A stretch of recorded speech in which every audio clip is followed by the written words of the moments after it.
Welcome to Exhibits Today. Nandito po muli tayo sa Bicon 2025 at syempre ramdam na ramdam natin ang ating mga kababayang Boholanos dito sa event neto dito sa SMX Convention Center. At isa pa po sa ating makakasama mula po sa Tigom, Boloanon, Tibook, Kalibutan, I hope I said it right, ay walang iba kundi ang Vice President ng TBTK Philippines, Miss Lumin Tirol Pamaran. Hello ma'am, magandang hapon po.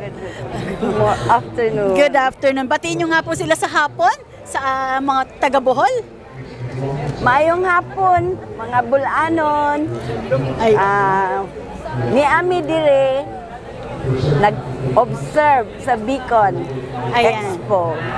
Ma'am, is this your first time sa Bicon Expo?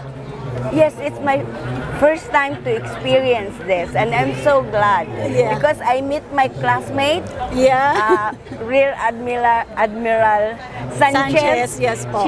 He used to be my classmate, and he's so very bright, and we could not compete him because he will get 100% in our exams. Talaga? Binuking mo talaga si Admiral Sanchez, ha?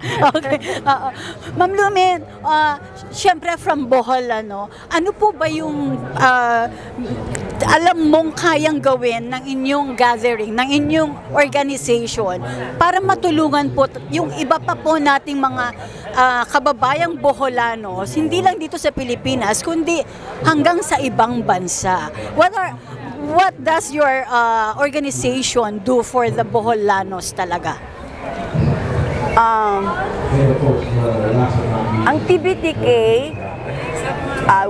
we have plans to invite all the Boholanos all over the world so that we will have camaraderie, and then we will meet each other and we will have fun. And that's a reunion of all Boholanos. And we also have projects like we will help the build schools, also in help the needy ones. So that's the project of the Boholanos. And being the Vice President here in the Philippines, alam ko very busy ka and very active para dito sa project ng Boholanos na ito, sa TBTK. Ma'am, tanong ko lang naman po, dito sa Bicon, ano po yung na-observe nyo talaga, dito sa event na to? Ano po yung naramdaman ninyo? Oh, I'm so very overwhelmed because it's my first time to see and attend this kind of event, and it's so very educational, especially about the maritime, and they have many legislations that they're going to pass in order to help our maritime business, and I'm so happy to learn about that because before that, I don't know anything about maritime. In fact, I'm surprised why the Boholanos are invited.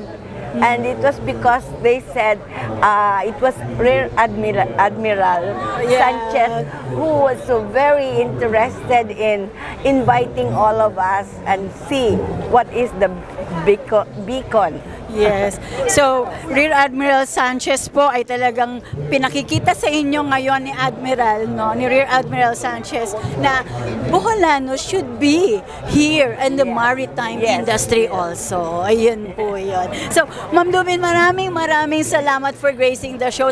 Maraming salamat din po sa pagdalo nyo rito sa Bicon 2025. At hope to see you on the next years pa to come ng Bicon.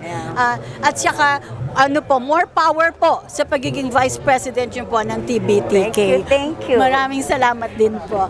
Again, this is Ann Falcon. Ito na po. Maraming salamat po sa ating mga sponsors, Binyo Designs, Swedish Designs, and BSCI, and to our executive producer, Mr. Rick Angeles, and Brother Hernan Falcon. Muli, sigaw ng mga Boholanos at ng exhibits today.